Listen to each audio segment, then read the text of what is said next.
Hello बच्चों, आज हम आपका जो ये लेसन है जिसका जो बुक है एन एलियन हैंड और लेसन का नाम है द डेजर्ट। थर्ड लेसन है ये आपका। डेजर्ट मतलब मरुस्थल। मरुस्थल मतलब वो एरिया जहाँ पर वनस्पति नहीं होती, जहाँ पर पानी की कमी होती है या जो सुनसान होता है उसको हम डेजर्ट बोलते हैं। तो हमें जो डेजर्ट का नाम लेते ही हमारे माइंड में एक ऐसी जगह आती है जो सुनसान और रेतीली होती है और हम सोचते हैं कि वहाँ कुछ नहीं होता, सिर्फ रेत होता है, गर्मी होती है, समथिंग ये आता है हमारे दिमाग में। लेकिन इस लेसन को पढ़ने के बाद में आपके मन में जो डेजर्ट की जो इमेज है, जो उसकी परिभाषा है वो चेंज हो जाएगी थोड़ी बहुत। मतलब इसके बारे में बताएंगे कि डेजर्ट ठंडा भी होता है, गर्म भी होता है, डेजर्ट में क्या क्या जीव जंतु हो सकते हैं, क्या कैसे जीव जंतु अपने आप को वहाँ रहने के लिए मैनेज करते हैं। ये सब कुछ आप इस लेसन में पढ़ोगे तो ये बहुत इंटरेस्टिंग लेसन है और आप भी अपना इंटरेस्ट इसमें बनाइए, अपनी बुक लेके बैठिए, क्योंकि वैसे आपकी जो आँखें हैं उन पर जोर ज़्यादा होता है। तो बुक और पेंसिल लेके बैठिए और आवाज़ सुनने की कोशिश ज़्यादा किया करो, फ़ोन में देखने की बजाय। फ़ोन में तो तब देखो जब आपके पास बुक भी नहीं है और आपको स्क्रीन पर सब कुछ साफ दिखाई दे रहा है, तब देखो।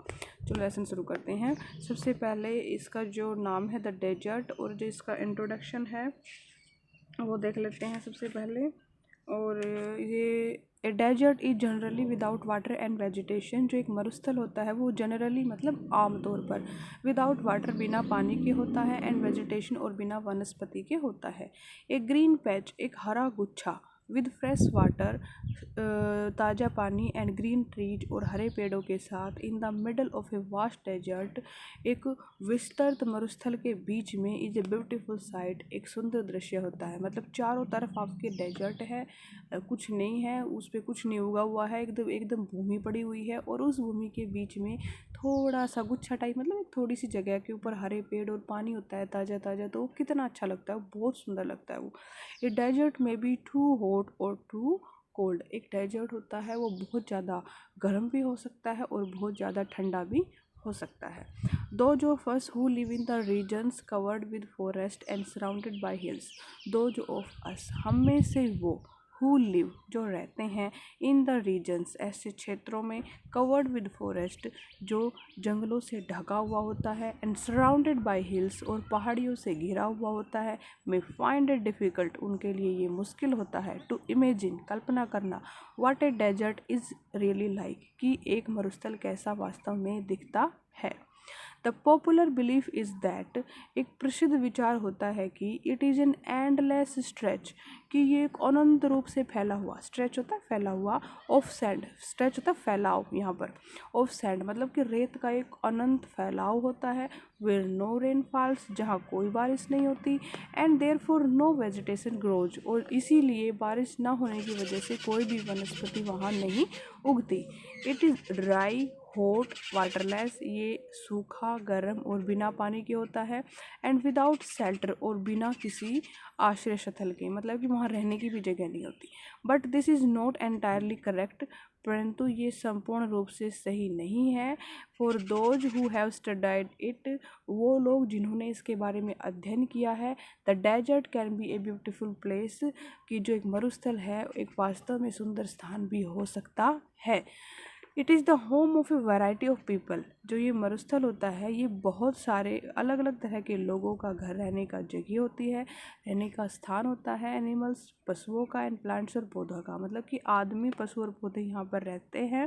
That have learn to live under very hot and dry condition, जिन्होंने सीख लिया है गर्म और सूखी, मतलब कि जहाँ पर पानी नहीं होता है ऐसी सिचुएशन में, जहाँ पर कम पानी होता है, मतलब ऐसी सिचुएशन में उन्होंने रहना सीख लिया है, उन्होंने एडजस्ट कर लिया है कि क्या उनको खाना है, कैसे उनको मैनेज करना है, उसके शरीर को भी हैबिट है, तो वो रहते हैं। ऐसा नहीं है कि वहाँ सुनसान पड़ा होता है चारों तरफ।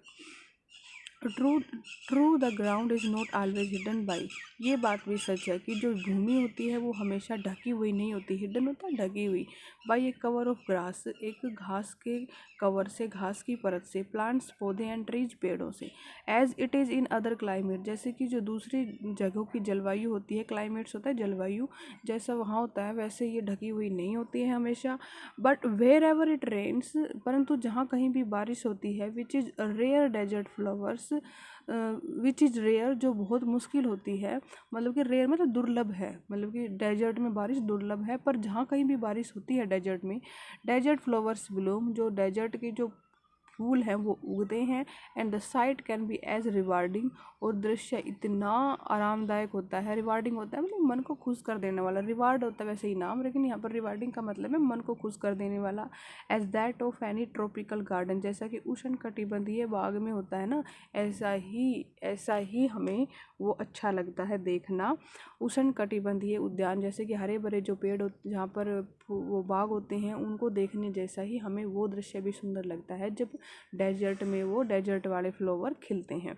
तो बेटा आई थिंक आज के लिए आपके लिए ये काफ़ी है, आप इतना ही कर पाओगे।